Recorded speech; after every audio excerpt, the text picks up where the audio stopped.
Hola, ¿qué tal? ¿Cómo están? Esperando se encuentren muy bien.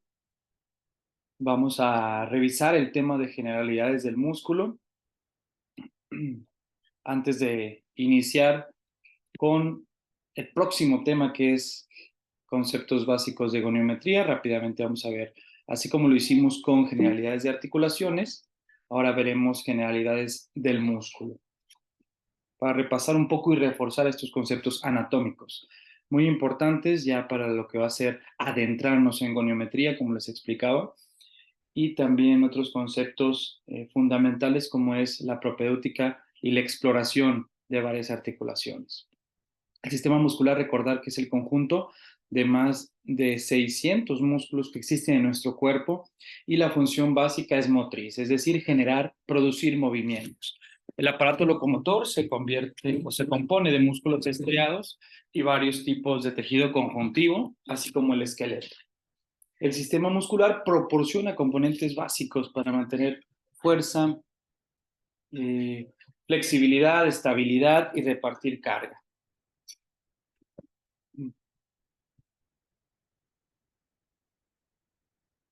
Las fibras musculares esqueléticas, pues son las que controlan los movimientos voluntarios del cuerpo y están conectadas a los huesos. Estas fibras se pueden clasificar en dos tipos fundamentales, que son fibras de contracción rápida o tipo 2 y las fibras de contracción lenta, que son las de tipo 1. Las fibras de contracción rápida, como su nombre lo indica, son responsables de movimientos que son muy bruscos, rápidos, explosivos, pero cuentan con la desventaja de que se van a fatigar fácilmente. Por otra parte, las fibras de contracción lenta, que son las de tipo 1, son más resistentes a la fatiga, se utilizan para actividades de resistencia prolongada.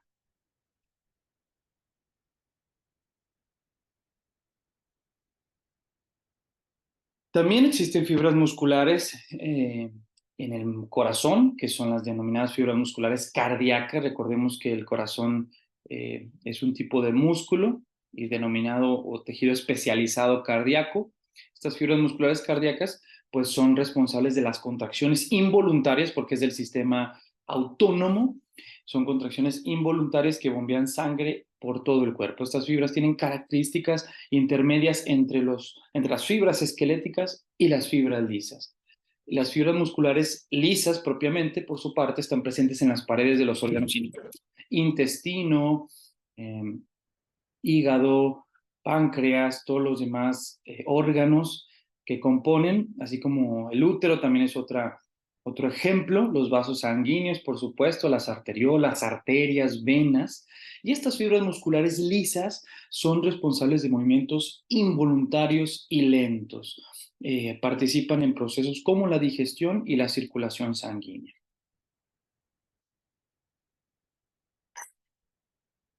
Las fibras musculares esqueléticas se van a clasificar en dos tipos principales, las tipo 1 son fibras rojas lentas, así denominadas, y las tipo 2 fibras blancas rápidas. Los dos tipos de fibras se van a entremezclar en la mayoría de los músculos, pero suelen predominar solo un tipo de función en esas propiedades contráctiles del músculo en su conjunto. Entonces, aunque se combinen, generalmente la que va a tener la mayor parte de esa función o predominar, pues va a ser solo una. Aquí podemos ver una imagen de un cuadro donde apreciamos las características de los tipos de fibras musculares, tanto tipo 1 como las tipo 2, que se dividen en tipo 2A y 2B. En cuanto al tipo 1, podemos ver que el diámetro es pequeño, las tipo 2A su diámetro es intermedio y las 2B el diámetro es grande. En las tipo 1 el contenido de hemoglobina va a ser alto, en las 2A va a ser intermedio y en las 2B el contenido de hemoglobina va a ser bajo. En cuanto a sus capilares, los capilares que la irrigan, las tipo 1 tienen varios o gran cantidad de capilares, las 2A tienen un nivel intermedio y las 2B tienen pocos capilares. El sistema energético predominante en las tipo 1 es el aerobio, mientras que en las 2A es aerobio-anaerobio, en las 2B anaerobio. Y la resistencia a la fatiga en la tipo 1 va a ser alta resistencia a la fatiga, en las 2A va a ser intermedia y en las 2B va a ser baja resistencia a la fatiga.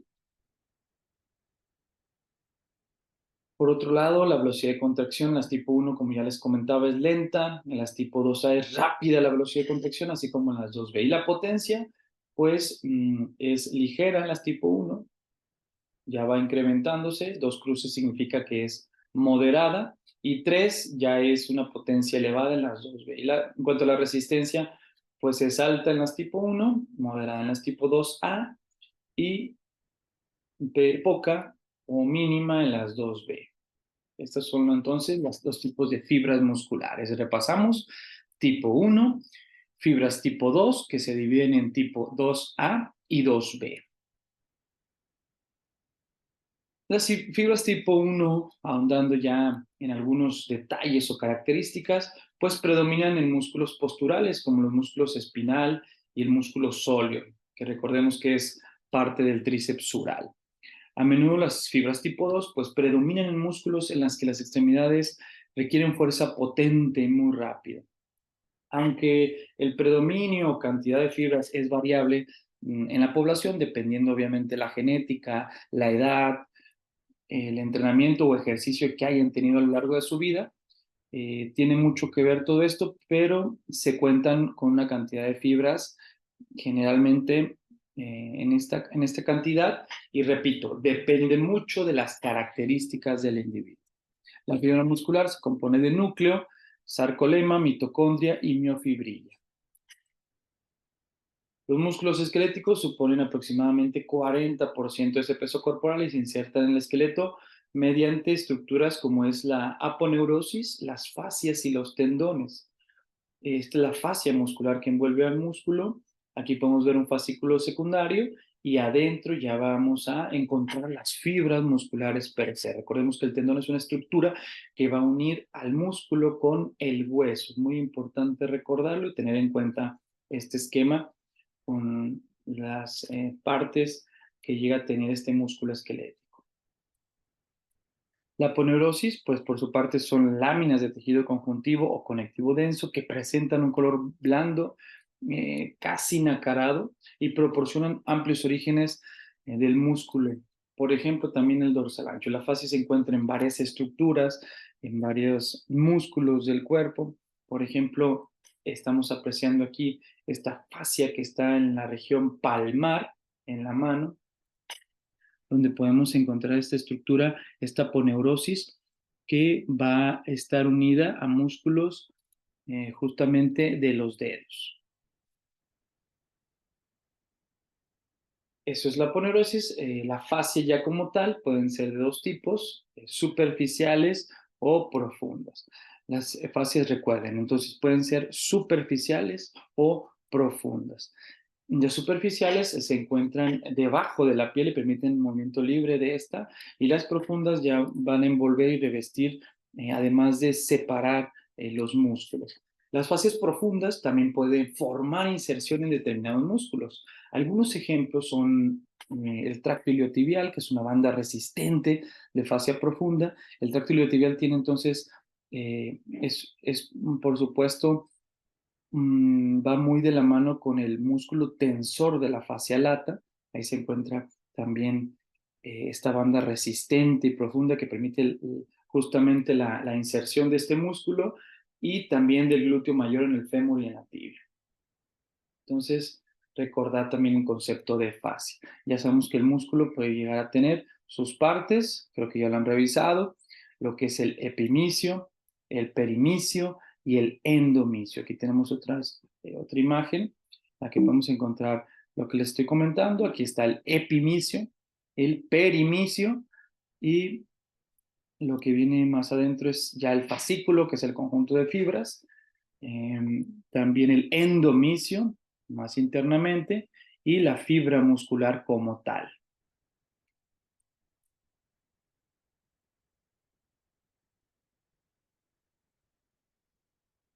Entonces, ya hablando de los tendones, pues son bandas de tejido fibroso de color blanco.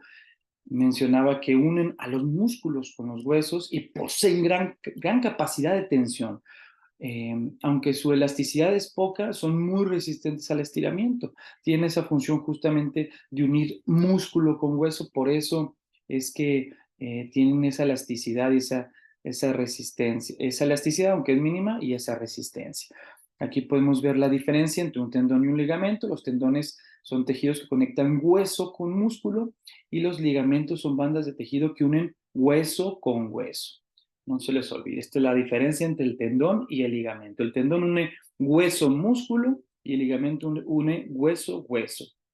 Los tendones pues poseen un número reducido de vasos sanguíneos, pero están inervados por fibras nerviosas sensoriales que van a finalizar en los órganos de Golgi, que están situados en la proximidad de esas uniones miotendinosas o músculo-tendinosas. Más adelante veremos un tema que se llama uso muscular y reflejos de estiramiento muscular, donde vamos a hablar del órgano de Golgi y la importancia que tiene justamente en los reflejos. El tendón, entonces también recordar que las lesiones que implican este estiramiento ya importante en el tendón, pues tienen mucha mayor probabilidad de afectar el músculo.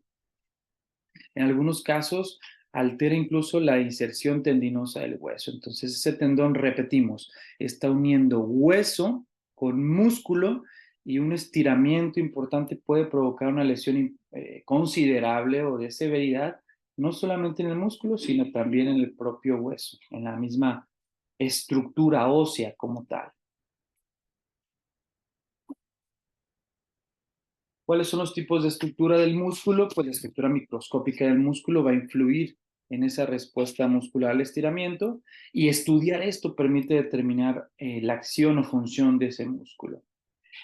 Repetimos que las fibras musculares se disponen en haces que se denominan fascículos, son haces de células musculares, y esta disposición e inserción de los fascículos en los tendones son muy variables desde el punto de vista anatómico. Aquí tenemos el tendón, el músculo con su arteria, vena y nervio, el fascículo, que son haces de fibras musculares, ya como tal vamos a tener dentro la fibra muscular o célula muscular y dentro de esa fibra muscular la miofibrilla. La unidad básica estructural del músculo, que es la sarcómera o el sarcómero, tiene por su parte su línea Z, la línea M, que también vamos a encontrar en esa miofibrilla, y con esos puentes de calcio, es la fisiología de la célula muscular la que va a propiciar ya la contracción muscular propiamente dicha.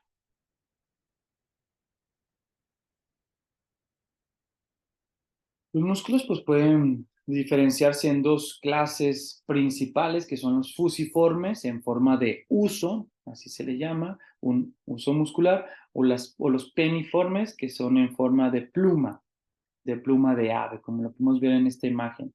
Es probable que una tercera disposición de músculo, también algunas bibliografías mencionan que es la forma de abanico, un músculo que está abierto en forma de abanico justamente, que sea otro tipo de forma, pero estos son los tres o los dos o tres clases principales: fusiforme o en forma de huso, peniforme o en forma de pluma de ave o en forma también de abanico. El músculo fusiforme, un ejemplo es el tibial anterior, que se encuentra en esta región de la tibia, del miembro inferior, que nos ayuda a la dorsiflexión del pie. El abanico, un ejemplo, es el glúteo menor, que la función es llevar a una abducción, que es el miembro inferior, y el peniforme o en forma de pluma, un ejemplo de músculo peniforme es el músculo flexor largo del dedo gordo del pie, que justamente va a hacer esa función, la flexión del primer dedo del pie o del dedo gordo. Recuerden que les comenté que en la bibliografía lo van a encontrar como dedo gordo, sin embargo, lo idóneo es que se mencione como primer dedo. Primer, segundo, tercer, cuarto, quinto dedo del pie, o de primer, segundo, tercer, cuarto, quinto dedo de la mano.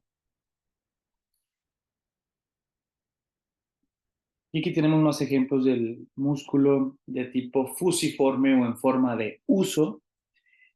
Aquí las características es que las fibras se van a disponer esencialmente paralelamente a la línea que discurre entre el origen del músculo hasta la inserción, y los fascículos también tienen la característica de que van a terminar en tendones aplanados en el extremo del músculo. Generalmente los músculos fusiformes se dice que son los más predisponentes al estiramiento. Ejemplo de ellos son el bíceps humeral, el sartorio, el bíceps femoral, recuerden, el bíceps humeral o braquial está en el brazo, en el húmero, en la extremidad superior, y el bíceps femoral, pues obviamente en la extremidad pélvica o inferior. Otro ejemplo es el deltoides, que este es un músculo ya no solamente peniforme, sino un músculo multipeniforme. Aquí vamos a tener estos ejemplos de músculos como tal. El peniforme o en forma de pluma tienen inserción de fibras en forma oblicua en el tendón o tendones y prolongan esa longitud del músculo en uno o varios lados. Hay músculos uniforme que solamente tienen una longitud, o tienen a través de un vientre varias proyecciones, como es un músculo bipeniforme o multipeniforme. Estos músculos, a diferencia de los fusiformes, son menos susceptibles al estiramiento, ya que las fibras musculares se disponen de forma oblicua en esa dirección del movimiento articular. Y por otra parte, las fibras y los fascículos son cortos y discurren en paralelo. Ejemplo de músculos peniforme va a ser el músculo semimembranoso, que recordemos que está en la parte de los isquiotibiales, en la parte posterior del muslo. Es peniforme o unipeniforme porque solamente tiene un vientre. El gastronemio o gemelo es un músculo bipenado o bipeniforme. Y el músculo deltoides es un músculo multipeniforme o multipenado. Estos son ejemplos de músculos peniformes: el semimembranoso, el gastronemio y el deltoides.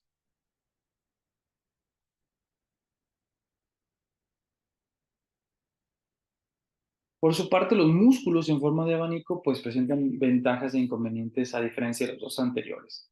Es un grupo de músculos dispuestos uno al otro para formar una unidad de forma de abanico, pero cada segmento va a ser autónomo y van a poseer origen e inserción, origen propio e una inserción común. Recuerden que cada músculo tiene un origen, que es de donde va a emerger, y una inserción, que es a donde se va a conectar. Entonces, estos músculos en forma de abanico pues va a tener un origen propio y una inserción común.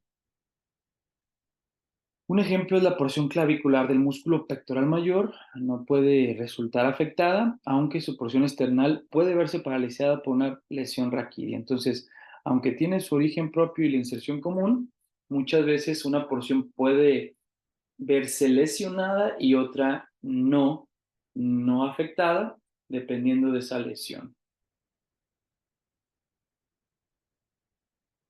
Según algunos autores, como Gray, la disposición de los fascículos se relaciona con la potencia muscular. Aquellos músculos que se presentan un número comparativamente menor de fascículos, los cuales se prolongan en longitud del músculo, pues van a tener una mayor amplitud de movimiento, aunque no van a desarrollar una gran potencia. Por ejemplo, los músculos peniformes que ya mencionábamos, o en forma de pluma de ave, dotados de un elevado número de fascículos que están en los tendones, pues sí tienen mucha mayor potencia, aunque la amplitud de su movimiento va a ser escasa. Entonces, tener en cuenta esto, que hay músculos que, aunque tengan un número mayor de fascículos, pues poseen una mayor amplitud de movimiento, pero muchos de ellos, a pesar de tener movilidad, no van a tener una potencia tan intensa, tan fuerte. Y hay que considerar eso y saber en qué parte nos encontramos, qué tipo de músculo es, si es más potente, si es más desarrollado para la movilidad, tomar en cuenta y considerar estas características. Y en cuanto al sistema esquelético, rápidamente, pues es el conjunto de huesos de un organismo, presenta funciones muy importantes, locomoción, protección y contención. Eso es lo básico. La locomoción es el movimiento. La protección, pues obviamente es defender o cuidar, proteger órganos internos y también sirve como contención de algunos golpes, lesiones, contusiones. Eh, Además, va a sujetar órganos abdominales. La función también de los huesos es sintetizar o formar sangre en esa médula roja. Le da forma y es un armazón del cuerpo y permite anclaje en forma de palanca, además de ser un reservorio o una especie de bodega de sales minerales como es el calcio y otros nutrientes. ¿Cuántos huesos tiene el esqueleto humano? Pues, aunque autores difieren, se dice que aproximadamente 206 huesos, hay otros que dicen 219, pero en general hay un consenso en que son 206. Generalmente, el esqueleto humano participa en un ser humano con peso promedio y con un porcentaje de 12% del peso total del cuerpo.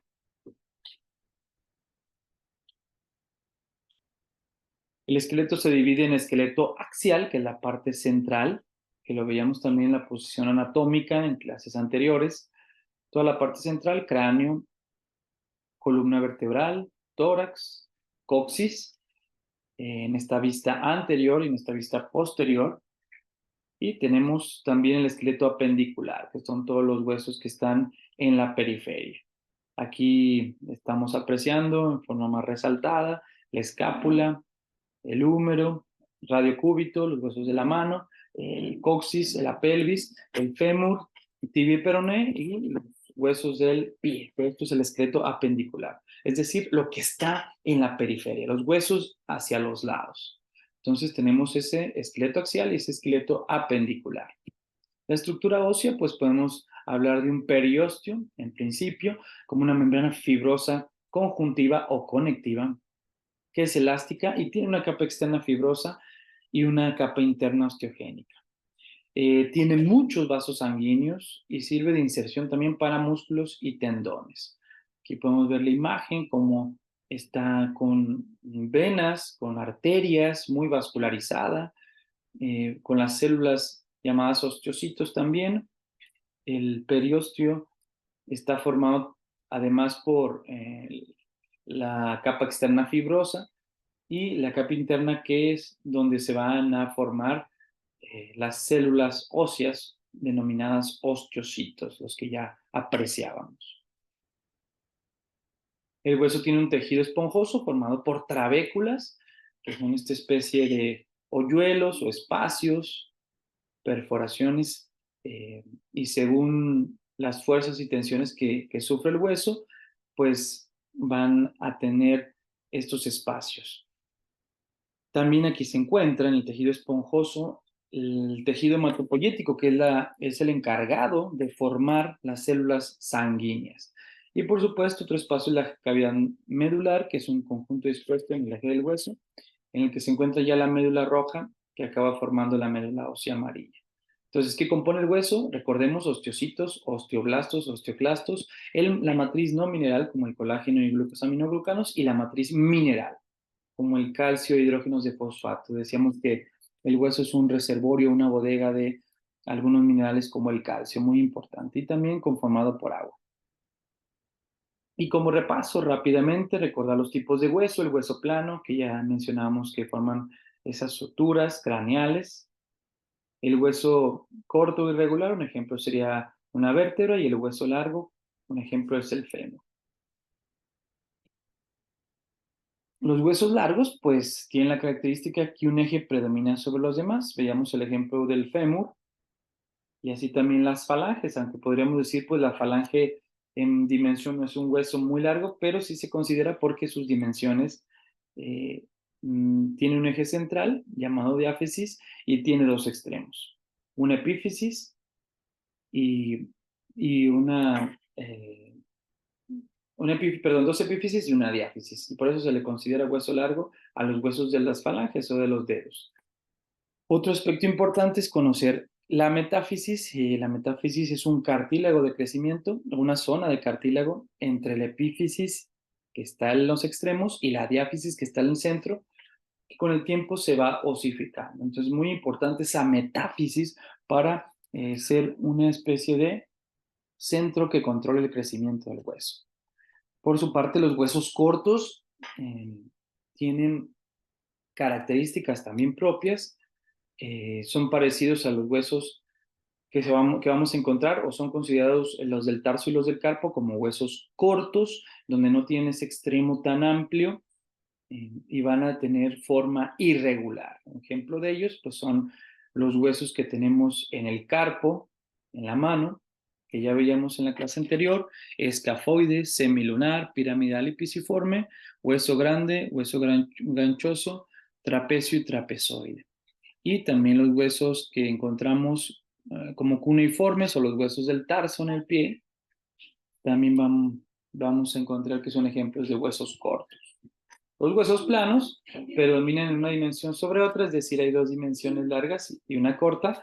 Ejemplos de ellos podrían ser las costillas, la escápula, el esternón, o los huesos propiamente ya de la bóveda craneal. ¿Te lo cambio? ¿Cómo otra cosa?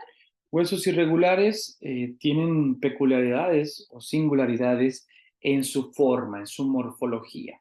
Ejemplos de huesos irregulares, los que encontramos en las vértebras, o también en algunas partes del cráneo, no propiamente los que ya veíamos como las suturas, sino otros que están en región facial. O en la mandíbula y parte de la cara. Los sesamoideos, pues son huesos de forma cubital, son huesos muy pequeños, pueden aparecer en manos, en pies, en rodilla. Protegen a los tendones de un desgaste excesivo, especialmente donde hay zonas que cambian de dirección. Los ejemplos de huesos sesamoideos del pie, pues hay un número fijo y se sitúan en las articulaciones de los dedos. A veces en las radiografías podemos apreciar unos huesos en forma redonda, muy pequeñitos. Esos también son huesos sesamoideos. En la mano, incluso en la rodilla, el hueso sesamoideo más grande que tenemos en el cuerpo humano, como dato cultural, pues es justamente la rótula o patela. Ese es el hueso sesamoideo más grande del cuerpo. Esta rótula o patela, se sitúa en la región anterior, delante de esa articulación de la rodilla. Entonces, no siempre los huesos sesamoideos son pequeños, los de la mano y los del pie sí suelen ser así, pero recordar que también suelen haber huesos sesamoideos ya considerados como tales, como lo es este que ya les mencionaba, la rótula o patela. Y pues esta clase en cuanto a conceptos básicos termina, pero vamos a continuar en el siguiente tema y ya les estaré enviando la información y el video. Muchas gracias.